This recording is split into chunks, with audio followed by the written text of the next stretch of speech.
मित्रों, अभी भाग 4 सुंदरकांड एक दृष्टि में हमने कथा का श्रवण किया।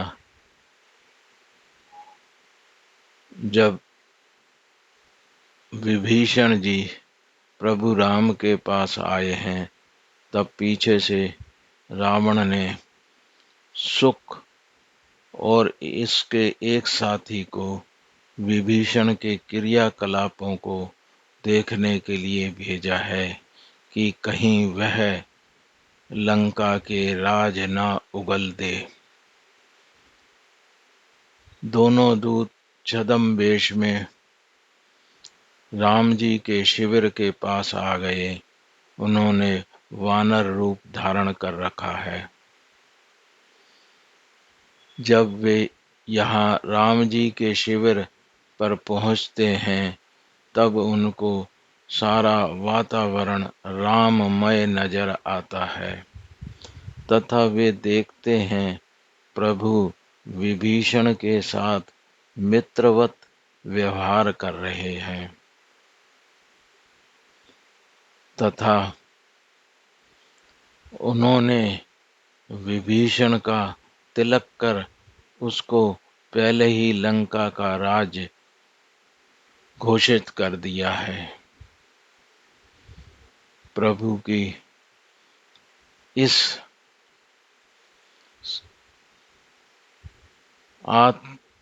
आत्मीयता को देखकर दोनों दूत भाव विभोर हो गए तथा प्रभु के गुणों का गान करने लगे।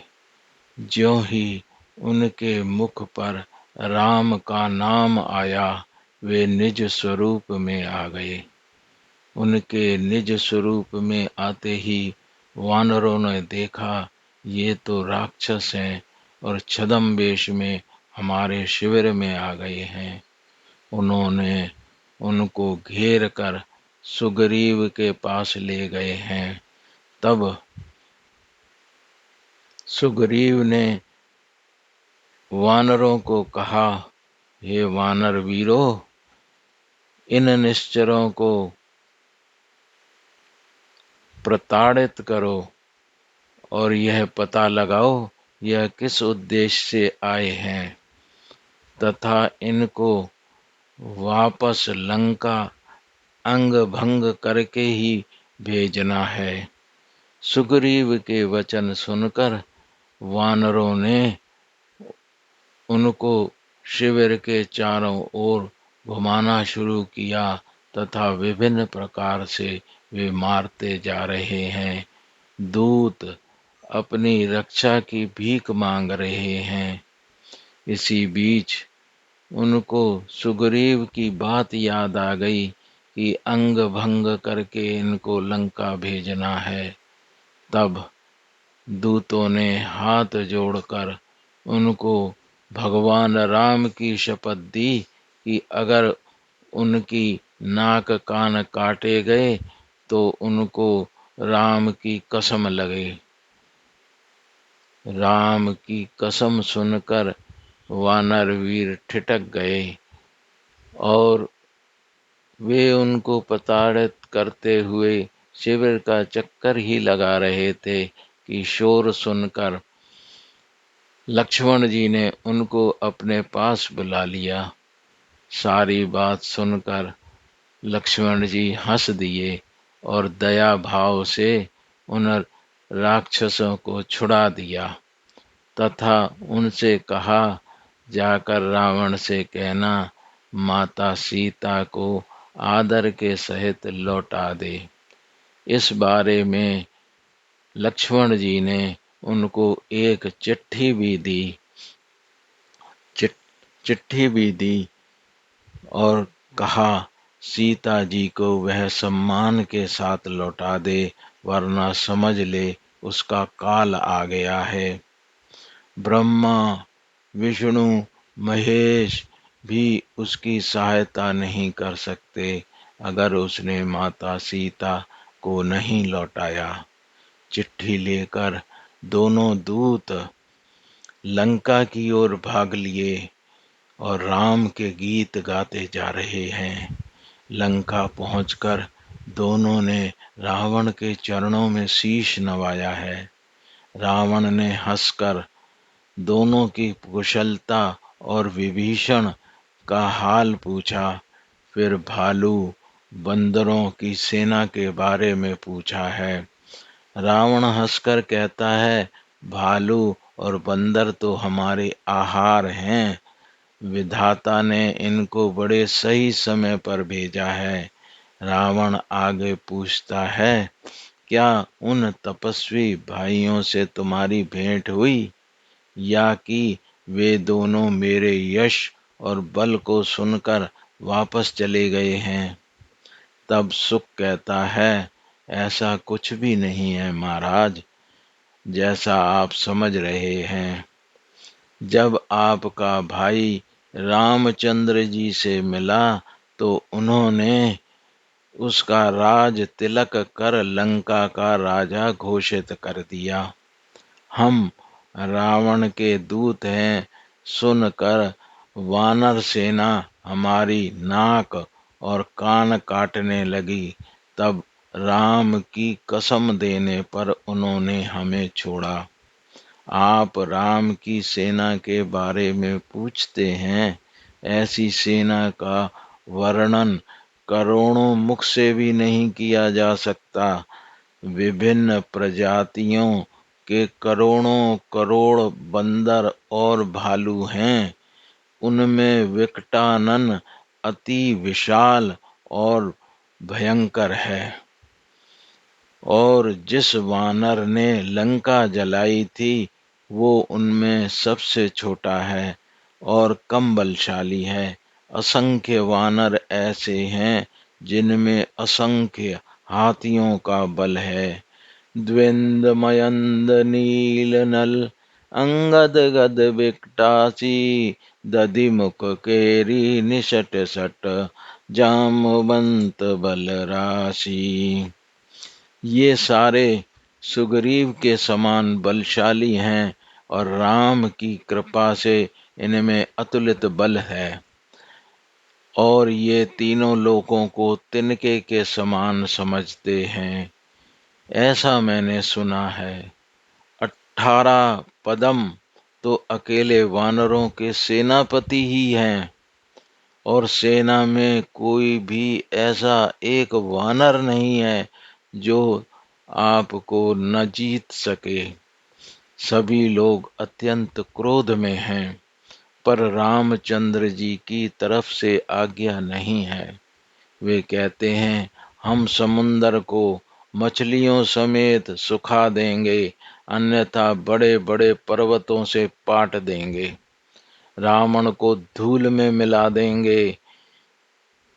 ऐसा लगता है लंका को वे ग्रसना चाहते हैं। हे रावण, वानर भालू स्वयं ही बलशाली हैं, फिर उनके सिर पर प्रभु राम का हाथ है। करोड़ों काल तक भी तुम उनको नहीं जीत सकते। राम जी का सामर्थ्य, बल और बुद्धि अनंत है, जो 1000 मुख वाले करोड़ों शेषनाग भी नहीं गा सकते। राम तेज बल बुद्धि विपुलाई, शेष सहस सत सकई न गाई। ऐसे बलशाली राम, जो एक बार में सैकड़ों समुद्रों को सुखा सकते हैं, परंतु नीति के अनुसार तुम्हारे भाई की सलाह पर समुद्र से रास्ता मांगते हैं, क्योंकि वो मर्यादा की सीमा है। सुख के वचन सुनकर रावण हंस पड़ा।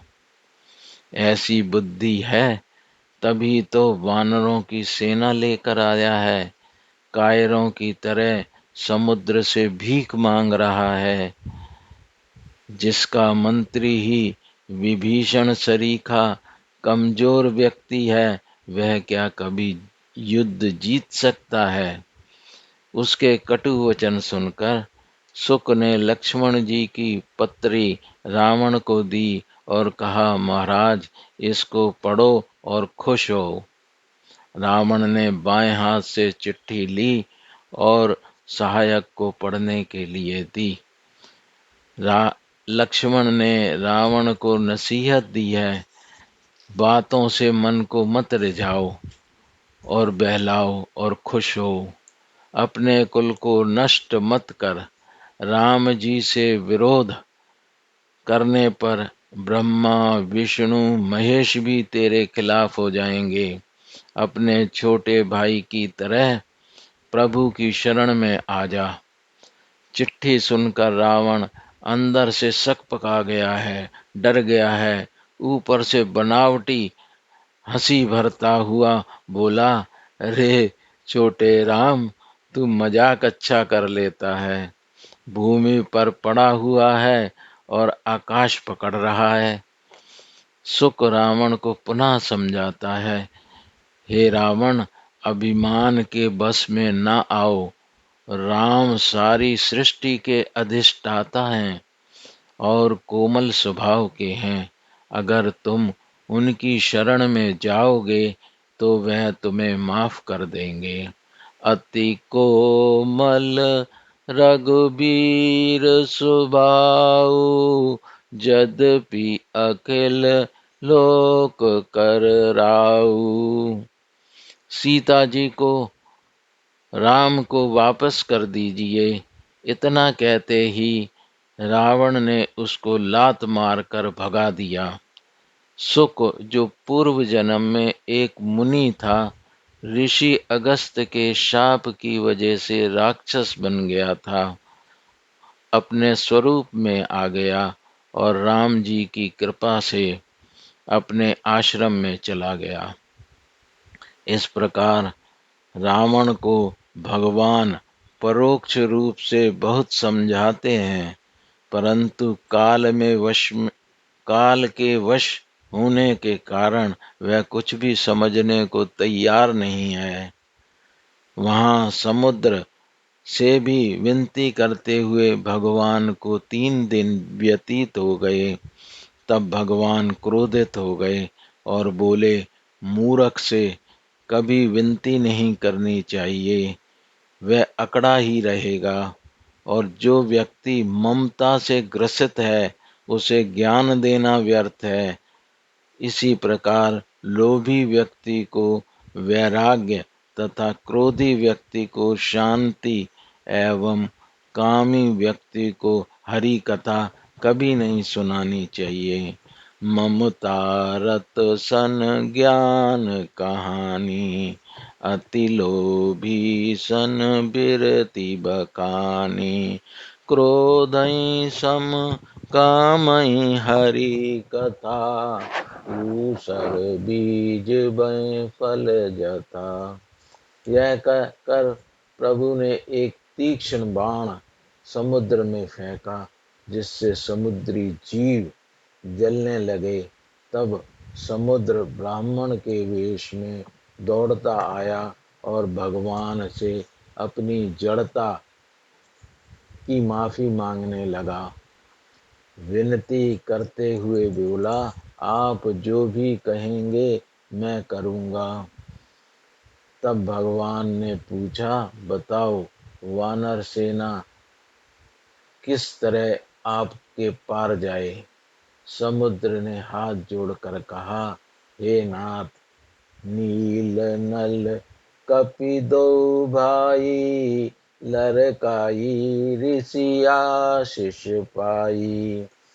तिनके परस किए गिरि भारी, तरिए जलधि प्रताप तुम्हारे। हे नाथ, नील और नल नाम के 2 भाई हैं, जो आपकी सेना में हैं, जिनको ऋषियों का आशीर्वाद है। उनके द्वारा समुद्र में डाली हुई शिलाएं तैरती हैं, फिर भी मैं सहायता करूँगा। इस प्रकार समुद्र बांधिए, ताकि आपके द्वारा किए हुए इस कार्य को दुनिया गाए, और मेरे इसी उत्तर तट पर रहने वाले दुष्टों का संहार कीजिए। प्रभु राम जी ने समुद्र की पीड़ा को समझते हुए तुरंत हर लिया। भगवान के इस बल को देख कर विप्र रूपी समुद्र सुखी हो गया और भगवान की वंदना करता हुआ वापस चला गया। देखी राम बल पौरुष भारी, हर्षि पयो निधि भयउ सुखारी। सकल चरित कही प्रभु ही सुनावा, चरण बंदी पाथो दिसे धावा। समुद्र का अपने भवन में जाना प्रभु को रुचिकर लगा। समुद्र को बांधने की यह कथा जो तुलसीदास ने कही, वह कलयुग के पापों को हरने वाली है। यह कथा सुख देने वाली, संदेहों का नाश करने वाली तथा विषादों का दमन करती है। सकल सुमंगल दायक रघुनायक गुणगान, सादर सुनहि ते तरहि भव सिंधु बिना जल जान। यह राम कथा सब मंगलों को देने वाली है, और जो इसको सुनता भी है उसका तुरंत ही कल्याण हो जाता है। यहाँ पर सुंदर कांड का समाप्ति हो जाती है। आइए थोड़ा सा और इस विषय में बात करते हैं। सुंदर कांड स्पष्ट रूप से उद्घोष करता है कि हनुमान जी शक्ति, भक्ति और मुक्ति को देने वाले हैं। जीवन में चाहे कितनी भी बड़ी दुविधाएं, विघ्न, बाधाएं, दुख क्यों न हो, हनुमान जी को सच्चे मन से पुकारने, मदद करने की गुहार लगाने से हनुमान जी तुरंत अपने भक्त की अविलंब मदद करते हैं, उनके संकट निवारते हैं। हनुमान जी की शक्ति का अनुमान इस बात से लगता है, हनुमान जी ने मुंह में अंगूठी रख एक छलांग में ही समुद्र को पार कर लिया था। समुद्र जिसे घमंड था कि कोई उसको पार नहीं कर सकता, उसके घमंड को हनुमान जी ने तोड़ दिया। हनुमान जी की छलांग से ही समुद्र छोटा हो गया। इस प्रसंग से पता लगता है हनुमान जी शक्ति के पर्याय हैं। हनुमान जी की शक्ति का दूसरा उदाहरण, हनुमान जी ने अकेले के दम पर रावण की सोने की लंका को जलाकर रावण का अभिमान चूर चूर कर दिया था। हनुमान जी को अपने इष्ट पर इतना भरोसा है कि उसके बल पर उन्होंने रावण को अधमरा कर दिया। वस्तुतः रावण युद्ध यहीं पर हार गया था, जब वानर रूपी हनुमान जी ने हनुमान जी से वह पार नहीं पा पाया। जब हनुमान जी प्रथम बार माता सीता से मिले और उन्हें भगवान की मुद्री भेंट की, रामचंद्र जी का संदेश सुनाया, तो माता भाव विवल हो गई और उन्होंने उन्हें पुत्र कहा, क्योंकि हनुमान जी ही थे जिनसे मिलने के बाद माता सीता का उनके दुखों से मुक्ति मिलनी शुरू हुई थी। माता सीता ने उनको अष्ट सिद्धियां, नवनिधियां होने का वर दिया। हनुमान जी की सेवा से प्रसन्न होकर भगवान ने उन्हें अपनी शक्तियां दी और कहा, हनुमान, मेरे बाद मेरे भक्तों के कल्याण का काम तुमने ही करना है। इसके अलावा हनुमान जी के पास सभी देवी देवताओं की शक्तियों के अंश हैं। यह सब पुराण की कथाओं में स्पष्ट है। इस प्रकार हनुमान जी भक्ति, शक्ति और मुक्ति को देने वाले चिरंजीवी देवता हैं, जो हमेशा पृथ्वी पर निवास करते हैं। अगर आप श्रद्धा से सुंदर कांड का पाठ करते हैं तो आप विघ्न बाधाओं के समुद्र को भी आसानी से पार कर लेंगे और आपका जीवन सुखमय होगा। जहाँ भी सुंदर कांड का पाठ होता है, हनुमान जी किसी न किसी रूप में, हो सकता है कहीं आपके बगल में बैठकर ही कथा का श्रवण कर रहे होते हैं। हनुमान जी के अलावा भी इस संसार में, इस ब्रह्मांड में जितने भी देवी देवता हैं, वे भी अदृश्य रूप से आकर आपके साथ बैठकर, जिसका आपको पता भी नहीं लगता, भगवान राम के गुणगानों का श्रवण करते हैं, भगवान के भजनों का आनंद लेते हैं। भगवान की भक्ति, भगवान की भक्ति बहुत जरूरी है इस संसार रूपी समुद्र को पार करने के लिए। इसीलिए सुंदर कांड का अत्यंत महत्व है। चूंकि हनुमान जी चिरंजीव हैं और भगवान राम के वचनों से बधे हुए हैं, इसलिए जहाँ भी सुंदरकांड अथवा भगवान राम की कथा होती है, हनुमान जी विद्यमान होते हैं और अपने भक्तों के कष्टों को हरते हैं। बोलो राजा रामचंद्र भगवान की जय, हनुमान जी की जय, सभी संतों की जय, गंगा मैया की जय, गौ माता की जय, हर हर महादेव, सनातन धर्म की जय। आइए एक छोटे से भजन को उच्चारित करते हैं। आमन बैठ जरा प्रभु राम जी के चरणों में, होंगे दुख दूर तेरे प्रभु राम जी के चरणों में। आमन बैठ जरा प्रभु राम जी के चरणों में। यह जग सपना है, कोई नहीं अपना है, राम जी को अपना बना।